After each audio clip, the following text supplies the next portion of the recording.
प्रेम भागोगे भागानी भागोदरी या कलेला शब्द रंग असं म्हणतात. मी सांगितलं मी नोकरी सोडणार. लोकांनी मला वेड्यात काढलं. आणि ती भारताची पहिली बाहुली 3D प्रिंटिंगने डिझाईन केली.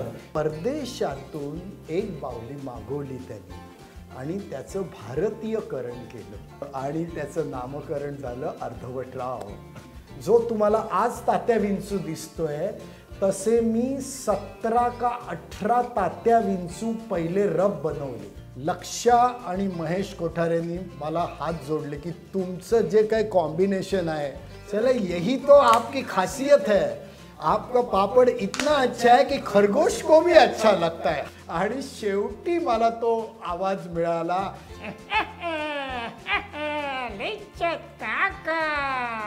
नमस्कार. 1+1 या कार्यक्रमात आपलं स्वागत.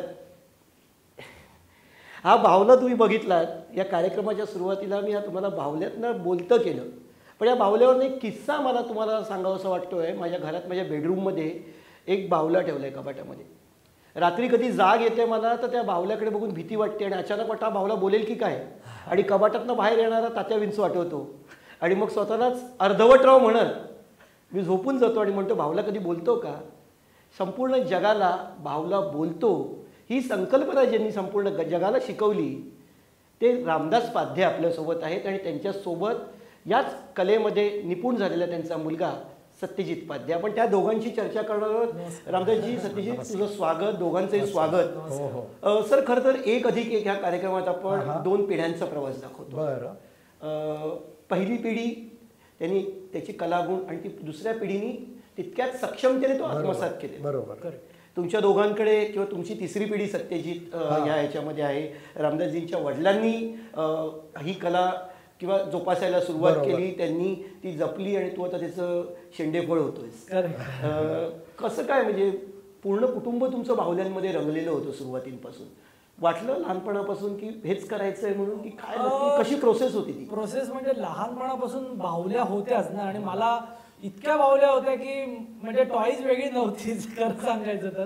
आणि लहानपणापासून एवढ्या बाहुल्या बघून बघून खूप नॅचरली तो इंटरेस्ट डेव्हलप झाला. असं म्हणजे बाबांनी कधी मला फोर्स केला ना की बाबा नाही या कलेत तू यायला पाहिजेस किंवा असं. आणि नॅचरली ते झालं ॲक्च्युली. आणि तेव्हा मी ठरवलं होतं की मी ॲज अ प्रोफेशन म्हणून निवडीन असं काय नाही, पण ॲज अ हॉबी म्हणून definitely I am going to continue. पण समवेअर कुठेतरी ॲज अ प्रोफेशन म्हणून मी ते निवडीन असं मला तेव्हा होतं लहानपणापासून आणि ते झालं. असं झालं.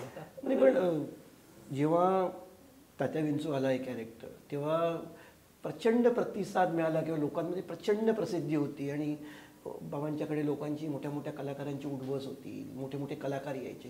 हे सगळं वलय बघून सत्यजितला वाटलं की आपण पण शब्दभ्रमकार व्हावं, की त्याच्यामागे तुझी काही थॉट लाईन होती? नाही, वलय म्हणजे असं नाही की बाबा नाही हे ग्लॅमरस आहे म्हणून जायला पाहिजे अशातला काही भाग नाही. मला त्याच्यात इंटरेस्ट होता नॅचरली. कारण लहानपणापासून मी बाबांचा कार्यक्रम बघत होतो, जायचो शूटिंगला, बघायचो. म्हणजे 1990-92 साली आम्ही एक पूर्ण वेळाची एक सिरियल केली होती, झुटे सच्चे गुड्डे बच्चे म्हणून. विजय तेंडुलकरांनी ती डायरेक्ट केली होती.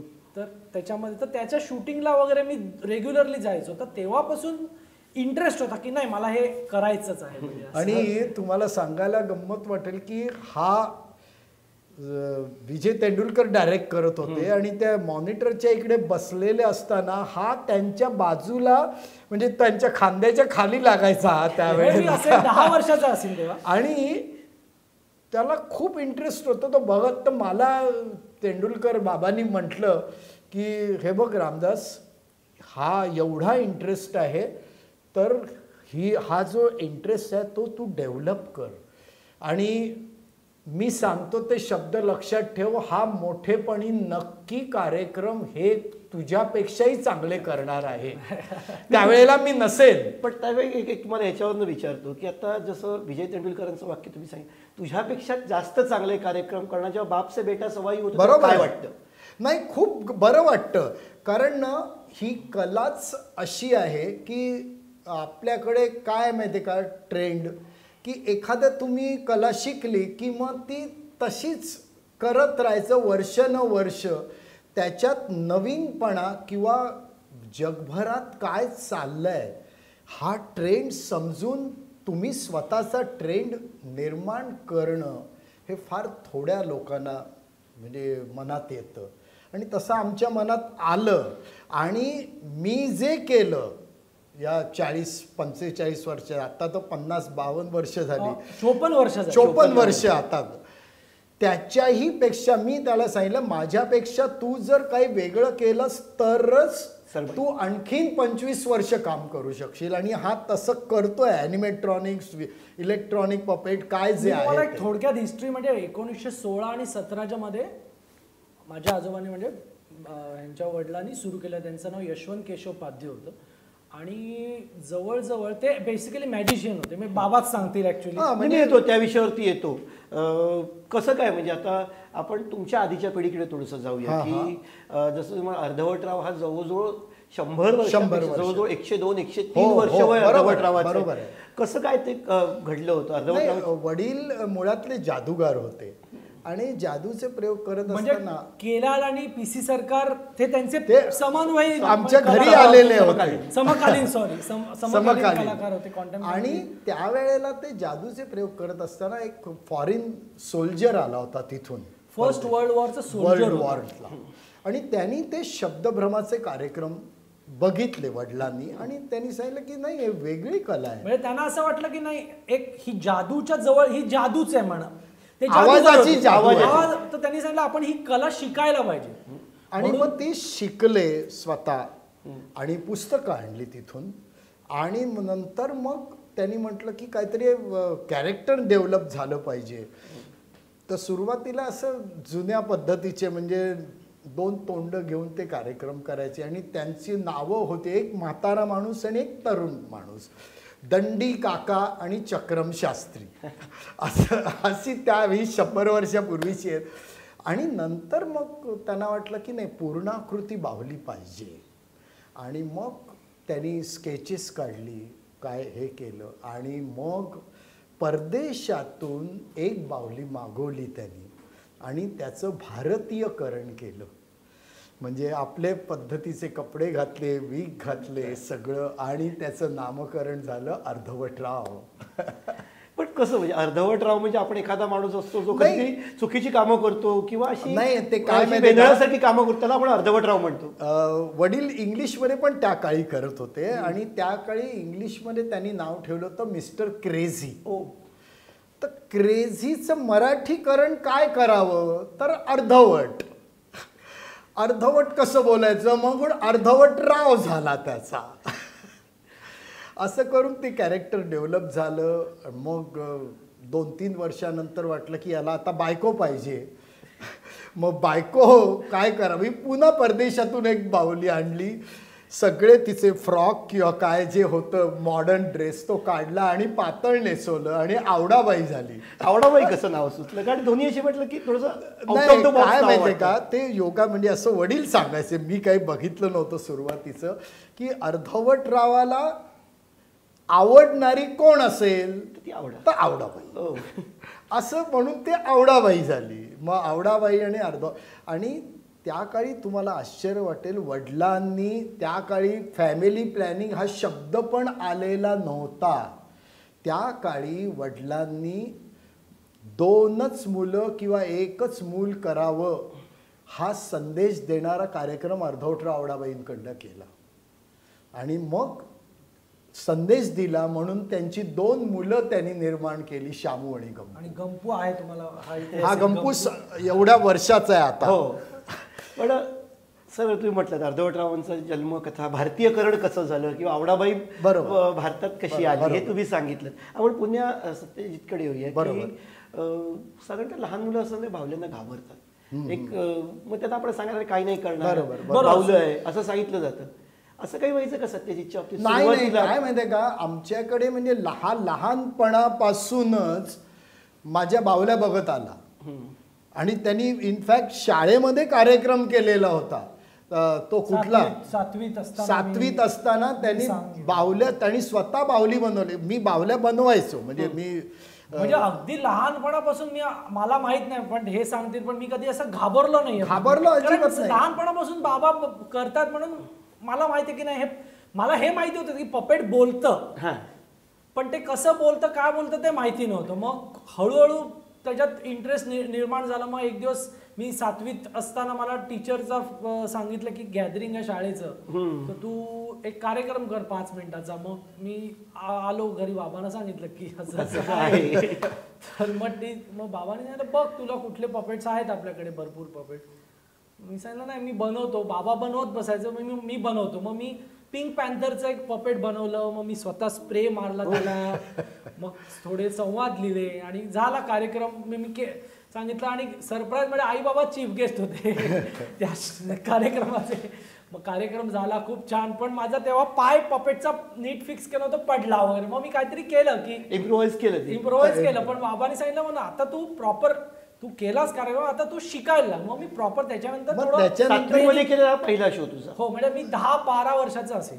कसा होता शो सांगा तुम्ही? चीफ गेस्ट कसा वाटला होता? चांगलं होतं, पण काय माहितीये का, म्हणजे ह्यांनी चांगलाच केला, लोक सगळं आवडलं, पण कार्यक्रमाला लोक हसली म्हणजे तुम्ही कार्यक्रम चांगला केला असं होत नाही. हे म्हणजे मला अजूनही लक्षात का राहिलं, माझा पहिला कार्यक्रम 67 साली मी केला होता, 1967 साली, आणि 5 मिनिटाचाच केला होता. आठवते कसा होता, काय होता कार्यक्रम? हा, मी लहान हे केलं, बेटा गुलाब नाव ठेवलं होतं त्या बाहुलीचं. आणि प्रमोद नवलकरांचं एक मासिक होतं, त्यातर्फे होता. प्रमोद नवलकर आमचे खूप जवळचे मित्र होते. प्रभात म्हणून नाशिक होता. आणि कार्यक्रम त्यांनी इंट्रोड्यूस केलं पहिल्यांदा, कोण जो होता तो, की आता शब्दभ्रमकार YK पाध्ये यांचा मुलगा पहिल्यांदा तुमच्या समोर येतो आहे वगैरे वगैरे. आणि लोक टाळ्या मारतातच ना. तर झालं, आणि मला 5 मिनिटाचा माझा कार्यक्रम खूप चांगला झाला म्हणजे लोक हसले. आणि मी कार्यक्रम झाल्यानंतर वडिलांना म्हटलं, बघितलं मला किती लोक हसले, ते किती हे काही नाही, लोक हसले म्हणजे तू कार्यक्रम चांगला केला नाहीस. याच्यानंतर तुला खूप प्रवास करायचा आहे, आणि हे विसरू नकोस माझे शब्द. खूप अजून शिकायचं आहे, मोठं व्हायचं आहे, तरच तू या कलेत मोठा होऊ शकशील. आणि हे नंतर मी शिकत गेलो. आणि दुर्दैवाने म्हणजे मी 12 वर्ष वडिलांकडे ट्रेनिंग घेतलं मी. आणि पहिल्या कार्यक्रमानंतर वडील 8 दिवसाच्या आत हार्ट अटॅकने गेले. आणि मग मी स्वतः शिकायला लागलो, आणि मी इंजिनिअरिंगचं माझं शिक्षण पूर्ण केलं, मेकॅनिकल इंजिनियर झालो. आणि परदेशात जाऊन आणखीन त्याच्या ज्ञानात, कारण वडिलांचे मला शब्द नेहमी, हे नाही आहे, याला शिकलं पाहिजे. तेच मी सत्यजितला सांगितलं की लोक हसली म्हणजे चांगला होतो. मी आज देखील मला असं वाटतं नाही माझ्यात काहीतरी कमी आहे, अजून मला शिकायचं आहे. तर तेच त्याला सांगितलं की, आणि त्यांनी खूप नवीन टेक्नॉलॉजी ॲडॉप्ट केली, हे महत्त्वाचं आहे.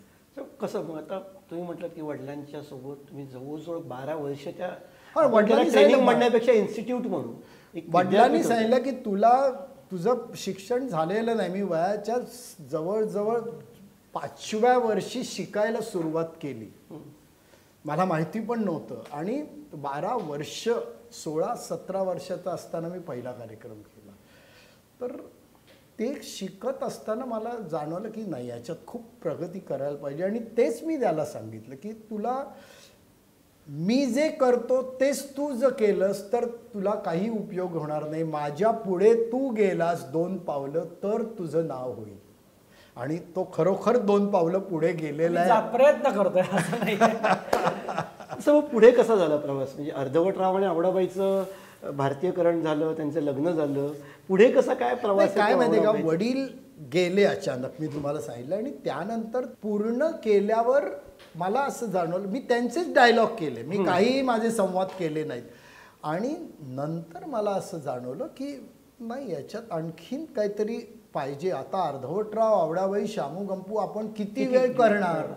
आणि सुदैवाने मी त्या काळी इंग्लिश कार्यक्रम करत होतो, कारण मला असं जाणवलं की नुसता मराठी जर कार्यक्रम केला तर मी अतिशय सीमित अशा छोट्या ऑडियन्सलाच एक्सपोज होईल. तर हिंदी इंग्लिश केले आणि इंग्लिश नाईट क्लबमध्ये मी त्यावेळेला करायचो रात्रीच्या वेळेला, की सन अँड सँड, ओबेरॉय, ताज. तर तिथे माझा कार्यक्रम एका फॉरेनरने बघितला आणि मी CBS कंपनीनी मला अमेरिकेत बोलवलं. तेच होऊन मी परत आलो. तिथे बघितल्यावर, आणि मी त्यावेळेला नोकरी करत होतो, 6 महिने नोकरी केली मी ॲज अ मेकॅनिकल इंजिनियर म्हणून. तिथे बघितलं प्रचंड वाढलेलं आहे. आणि ते बघितल्यावर माझा भाऊ आला होता जो CA आहे, तो पण नुकता CA झाला होता. आम्ही दोघंही गेलो तिथे. मी सांगितलं मी नोकरी सोडणार. तर नोकरी सोडणार म्हणजे नाही, मी नोकरी सोडणार. नोकरी सोडणं खूप मोठा धक्का असेल कुटुंबांसाठी. अहो म्हणजे जवळजवळ प्रत्येकाने, घरातल्या नाही बाहेरच्या लोकांनी मला वेड्यात काढलं की तुला 2 वेळचं खाणं देखील मिळणार नाही. एवढी मोठी मेटल बॉक्स कंपनी ज्या वेळेला खूप मोठी होती, तुला एवढ्या मोठ्या पगाराची नोकरी आणि तू सोडतोस का, वेडा आहेस? ह्याच्यात काय मिळणार आहे तुला? 10 रुपये नाही मिळणार तुला ह्याच्यात. मी सांगितलं नाही मिळाले तरी चालेल, मी माझ्या आनंदासाठी करतो. आणि मी करायला लागलो. बट माझ्या घरच्या भाऊ बहीण खूप असं म्हणजे त्यांना खूप आवड होती. तर म्हणाल नाही तू करतो. माझे भाऊ आणि बहीण त्यावेळेला नोकरीला होते. तर तो म्हणाला आम्हाला नोकरी आहे, आपण 2 वेळेला नक्की जेऊ, तू कर, आपले वडिलांची कला जाऊ देत पुढे. आणि मी केली. आणि फक्त आईने मला एकच शब्द विचारला, आज आई नाही आहे. आई म्हणाली लोकांनी विचारलं तर मी काय सांगू, मुलगा करतोय काय तुझा, मी काय सांगू? मी सांगितलं मला 1 ते 1.5 वर्ष दे, तुला सांगायची वेळ येणार नाही, लोकांना आपोआप कळेल. आणि माझे शब्द, वडिलांचे आशीर्वाद, आईचे आशीर्वाद म्हणा, मला अमेरिकेचं बोलवणं आलं. अमेरिकेहून मी CBSहून येतोय नाही 8 दिवसात मला मुंबई दूरदर्शनचं कॉल आला स्वतः की नाही. आणि आता असं बोलू नये, अमेरिकेत जाऊन आला म्हणजे फार माणूस खूप मोठा आहे आणि अतिशय विद्वान आहे आणि चांगला करतो असं नसतं. पण त्यांना ते वाटलं. आणि त्यांनी सांगितलं तुम्हाला 15 मिनिटं आम्ही दिली, टेलिव्हिजनवर 15 मिनिटाचा शो करायचा, हिंदी शो. आणि मेरी भी सुनो हा कार्यक्रम चालू झाला आणि घराघरात मी पोचलो. अर्धवटराव, आवडाबाई, श्यामू, गंपू. आणि मग एका पाठोपाठ करायला लागलो. 4च बावल्या घेऊन मी किती करणार. मग ॲज अ इंजिनियर म्हणून माझं डोकं खर्च केलं. मी स्वतः बावली बनवली, 1 बनवली, 2 बनवली, 3 बनवली. आणि मग ते सिलसिला चालू झाला. आणि मग सत्यजित, परिस्थिती यांच्या आईने म्हटलं की माझा मुलगा काय करतोय, काय सांगू लोकांना. पण तुझ्या वेळेला तशी परिस्थिती नव्हती. तुझ्या वेळी एक असा प्लॅटफॉर्मवरती तू होतास की ही कला तुला योग्य पद्धतीने पुढे न्यायची. बरोबर. काय नक्की त्याच्याविषयी सांगशील? मी जेव्हा ठरवलं की हे करायचं, बाबाने एकच सल्ला, तू शिक्षण पूर्ण कर. दॅट इज, कारण आज त्यांनी सांगितलं की माझं नाव आहे पण तुझं नाव होईल का नाही माहीत नाही, कारण it is a different art form. इथे हा डान्स, ॲक्टिंग, सिंगिंग सारखा हा हे नाही आहे किंवा तुम्हाला ऑपॉर्च्युनिटीज ह्याच्यात कमी असतात. तर तू तुझं शिक्षण पूर्ण कर, नंतर तू ठरव, मी सांगणार नाही. तू ठरव whether you want to pursue this as a profession or as a hobby. तर मी शिक्षण म्हणजे माझं अकॅडमिकली मी चांगलं होतं. 10वीत मला 84% चांगले होते, 12वीत पण चांगले मार्क मिळाले. आणि मग काहीतरी पोस्ट ग्रॅज्युएशन करायचं असं मी ठरवलं होतं. मग मी MBAच्या परीक्षा, CAT, CET वगैरे दिली, पण काही स्कोर्स नाही आले. तर माझे काका चार्टर्ड अकाउंटंट आहेत, त्यांनी सांगितलं की तू CA कर, तुला कठीण आहे. सांगितलं तू ट्राय कर, तू मेहनत करतोस. कारण माझा स्वभाव असा आहे की मी एकदा बसलो की मी एकदा नॉनस्टॉप असं डेडिकेशननी, माझा एक तो गुण आहे की मी डेडिकेशननी बसतो. आणि CAचा तुम्हाला माहिती आहे की 10 तास अभ्यास करायला लागतो CAच्या कोर्सला. तर नशिबाने मी झालो चार्टर्ड अकाउंटंट. 2 अटेम्प्टमध्ये मी क्लिअर झालो. आणि नंतर मग अगेन मला असं लक बाय चान्स मला इंडियाज गॉट टॅलेंट मधून फोन आला की असं असं आम्ही एक रियालिटी शो व्हरायटी शो करतो, म्हणजे it is beside singing and dancing अजून टॅलेंट्सला पहिला India's Got first Talent. Season होता.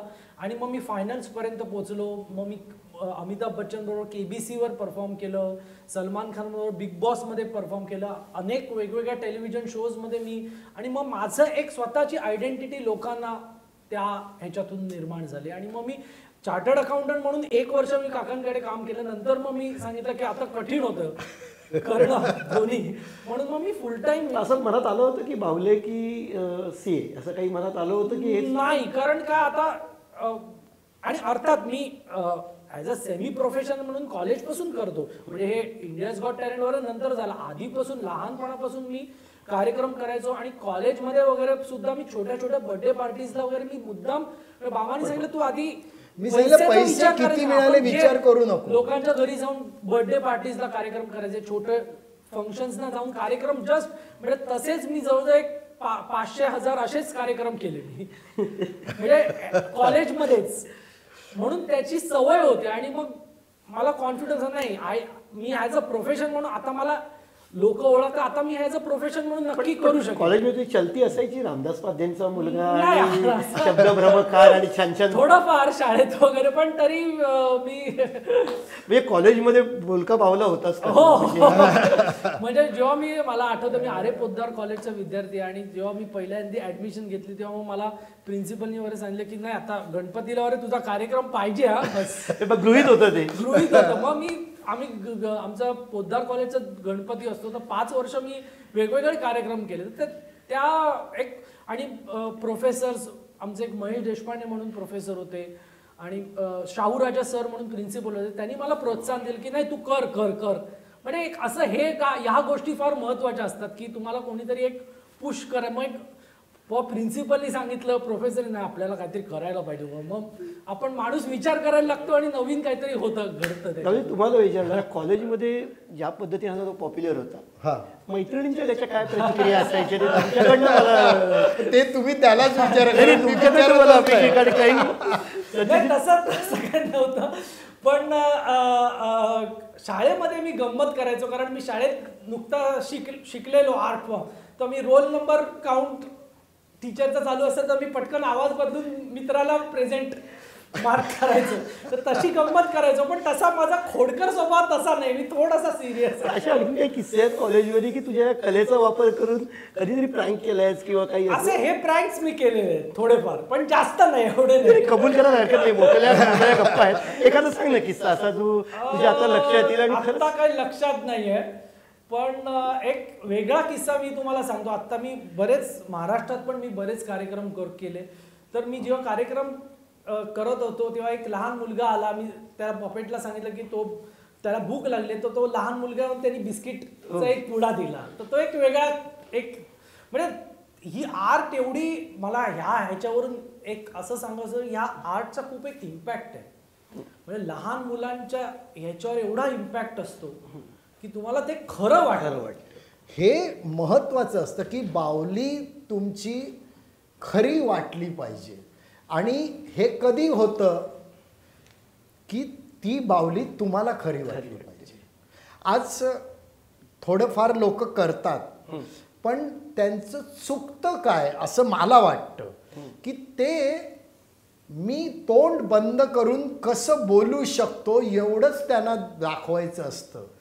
बाहुलीची बरोबर जे काय तुमचं इक्वेशन आहे किंवा रिलेशनशिप आहे, मी बाहुली कुठलीही असू देत, मी असं समजतो की तो मुलगा आहे, लहान मुलगा आहे आणि मी त्याच्याशी बोलतोय.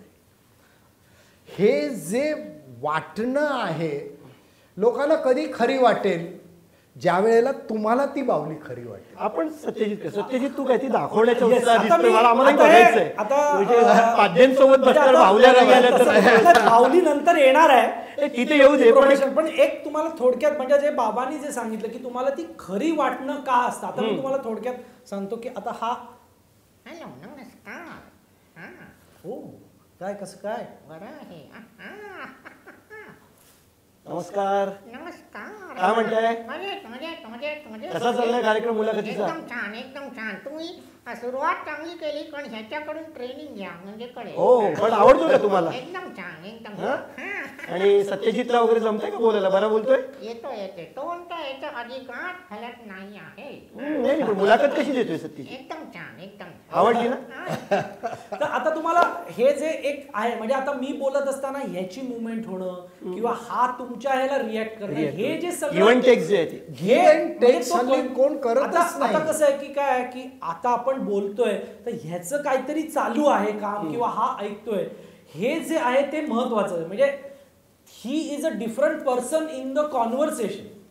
ते तुम्हाला त्याचं अस्तित्व अधोरेखित त्याचं झालं. अस्तित्व. आणि आता मी तुम्हाला एक थोडक्यात ही आर्ट बेसिकली कारण बरेच लोकांना उत्सुकता असते आवाज कसा आहे तो मी तुम्हाला ते म्हणत असं की तोंड बंद ठेवून मी किती सफाईदार बोलू शकतो ह्याच्यावरतीच लक्ष आहे. बरं आता मी तुम्हाला थोडक्यात ही पटकन आवाज अर्थात ह्याला वर्षानुवर्ष रियाज करायला लागतो. म्हणजे 5 पायऱ्या आहेत त्या मी तुम्हाला सांगतो आवाज कसा काढायचा. म्हणजे पहिली जी पायरी आहे त्याला कंट्रोल्ड ब्रीदिंग किंवा श्वासावरचं नियंत्रण हे महत्वाचं असतं. म्हणजे आता तुम्ही जेव्हा शब्दभ्रमी आवाज काढतो तेव्हा मी श्वास आतमध्ये घेऊन बोलतो. त्याच्यामुळे आवाजाला एक क्लॅरिटी येते स्पष्ट. म्हणजे जर तुम्ही थिएटरचे जर असाल तर ब्रीदिंगचा इम्पॉर्टन्स काय ते तुम्हाला वेगळा सांगायची गरज नाहीये. तर ह्याच्यात ह्या आर्ट फॉर्मला जास्त गरज असेल डीप ब्रीदिंगची. म्हणून पहिली पायरी म्हणजे तुम्ही श्वास आतमध्ये घ्यायचा, रोखून ठेवायचा आणि बाहेर काढायचा. म्हणजे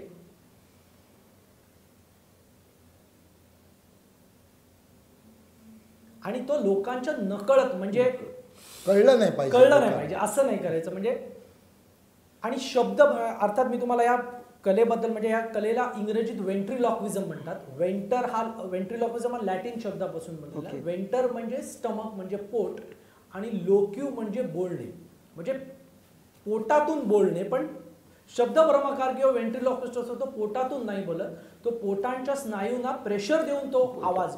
म्हणून तुम्ही पहिली पायरी म्हणजे श्वास आतमध्ये घ्यायचा, रोखून ठेवायचा आणि बाहेर काढायचा. दुसरी पायरी म्हणजे कॉन्ट्रास्ट व्हॉइस म्हणजे तुमच्या आवाजापेक्षा वेगळा आवाज. कारण तुम्ही 2 पात्र असतात. शब्दभ्रम म्हणजे हा स्टँडअप कॉमेडी फॉर्म आहे तर 2 पात्र असतात. एक शब्दभ्रमकार असतो, एक बाहुली असते. तर तुमच्या आवाजापेक्षा तुम्हाला एखादा वेगळा आवाज काढायची सवय करायला लागते. मग तो तुमच्या आवाजापेक्षा एक पिच वरचा पाहिजे. म्हणजे एक व्हॉइस कॉन्ट्रास्ट महत्वाचा असतो कारण 2 पात्र असतात. तर तो तुम्हाला आवाज शोधायला लागतो. तर तुम्ही पहिली श्वास आतमध्ये घ्यायचा,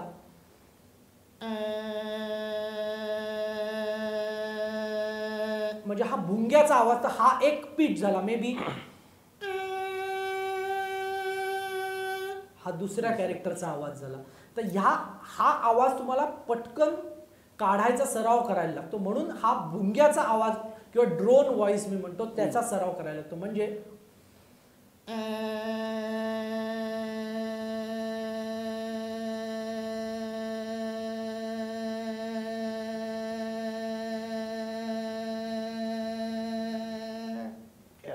हा जास्तीत जास्त आवाज. मग तिसरी पायरी म्हणजे ह्याच आवाजात तुम्हाला छोटे छोटे शब्द बोलायची सवय करायला लागते. म्हणजे आणि अर्थात सगळ्या पायऱ्या करायच्या. म्हणजे 1+2+3+4 असं चालणार नाही. येस म्हणजे नमस्कार, हॅलो, हाय, हॅलो, हाय, हॅलो, हाय. आणि हे आवाज काढताना तुम्हाला तुमची एक नॅचरल ओठांची एक पोझिशन घ्यायला लागते. त्याला आम्ही वेंट्रिलॉक्विस्ट माउथ पोझिशन असं म्हणतो. म्हणजे शब्दभ्रमकार जेव्हा म्हणजे बाहुलीचा आवाज काढत असतो तेव्हा तुमचं फेशियल एक्सप्रेशन काय पाहिजे असं. म्हणजे तुमचे जे वरचे दात आहेत ते स्लाइटली तुमच्या खालच्या ओठाला टच होऊन हॅलो, हाय, हॅलो, हाय, नमस्कार, हॅलो, हॅलो, हॅलो. हे छोटे छोटे शब्द बोलायची ह्या आवाजात. म्हणजे तो तुम्हाला आवाज लक्षात ठेवायला पाहिजे पटकन. चौथी पायरी म्हणजे तुमचा आवाज आणि बाहुलीचा आवाज पटकन तुम्हाला चेंज करता. कारण संवाद असतात. एक लाईन बाहुलीची असते, एक वेंट्रिलॉक्विस्टची असते. तर तुम्हाला पटकन आवाज म्हणजे नमस्कार, hello, hi, how, are, you, 1 3 5 7 9 11 12 13 14 15 तो पटकन हे जे आवाज चेंज आहे ना तो कठीण आहे म्हणजे पुढे हे तो सरावाशिवाय आणि नाहीये आणि प्रत्येक पायरीला तुम्हाला 10 दिवस 15 दिवस असा घालवायला लागतो. बरोबर. चौथी पायरी ही झाली. 5वी पायरी म्हणजे बाहुलीची हालचाल. आता ते तुम्हाला मी हे आणि हे आम्ही सिम्पल सॉक्स पपेट आहे आमच्याकडे. आम्ही बरेच वर्कशॉप्स घेतो. आम्ही पहिल्या नेहमी आमच्या स्टुडंट्सना हे शिकवतो की हे सिम्पल सॉक्स. आता तुम्हाला जर तुम्ही आमचे कार्यक्रम बघितले असतील तर तुम्हाला लक्षात आलं असेल की बाहुलीची एक पर्टिक्युलर मुवमेंट असते किंवा आता जर तुम्ही ऑब्झर्व केलं की तुम्ही लक्ष दिलं की बाहुली हा जो आहे तो नेहमी हा तुमचा लोअर जॉ आहे किंवा खालचा जबडा आहे. तो आपण बोलत असताना आपल्याला खालचा नमस्कार असं नाही, खालचा जबडा हल्ला पाहिजे. तर जनरली नवीन लोक काय करतात, नमस्कार नमस्कार नमस्कार काय हॅलो हाय हॅलो. हा खालचा जबडा हलणं महत्वाचं आहे. तर ते नॅचरल वाटतं. नंतर बाहुलीचा जो लुक आहे म्हणजे आता हा कॅमेरा म्हणजे आता हा ऍक्च्युली त्याचे डोळे लोकांकडे बघितले पाहिजेत. म्हणजे आता जेव्हा तुम्ही परफॉर्म करत असता तेव्हा जनरली लोक नमस्कार आता हा आकाशात मध्ये बघतोय. तर हे जे आता ही जी पोझिशन आहे ही हाताची नॅचरल पोझिशन असते जेव्हा मी हात बाहुलीत घालतो. आणि काय होतं थोड्या वेळाने नकळ तुम्हाला इथे दुखायला लागतं आणि आपोआप असं होऊन तो आकाशाकडे बघायला लागतो. तर ह्या छोट्या छोट्या गोष्टी आहेत पण त्या सराव त्याला सराव अतिशय. म्हणजे मी तुम्हाला आता हा इंटरव्ह्यू बघत असताना अनेक लोक ना कळे की हे मी तुम्हाला टिप्स सांगितलं की ह्या गोष्टी महत्वाच्या आहेत. तर रामदासजी सत्यजी सोबत आपल्या चर्चा आपल्या गप्पा अशाच चालू राहणार आहेत. आपण दुसऱ्या भागामध्ये यांच्याशी आणखीन गप्पा मारणार आहोत. जो तुम्हाला आज तात्या विंचू दिसतोय तसे मी 17 का 18 तात्या विंचू पहिले रब बनवले. मग आपण एकट्याने नाही करायचे. ॲज ए नवरा बायकोचं आपण काहीतरी कॅरेक्टर डेव्हलप केलं आणि खरोखरचे नवरा बायको मी आणि अपर्णा आणि बाहुल्यांचे नवरा बायको. कारण आई नेहमी सांगते की नाही तू लाईन्स नीट बोलायला पाहिजे, वाचन करायला पाहिजे, तुझं अजून चांगलं पाहिजे मराठी. भारताची पहिली बाहुली आहे ती सेलिब्रिटी पपेट आहे जे आम्ही 3D प्रिंटिंगने डिझाईन केलं.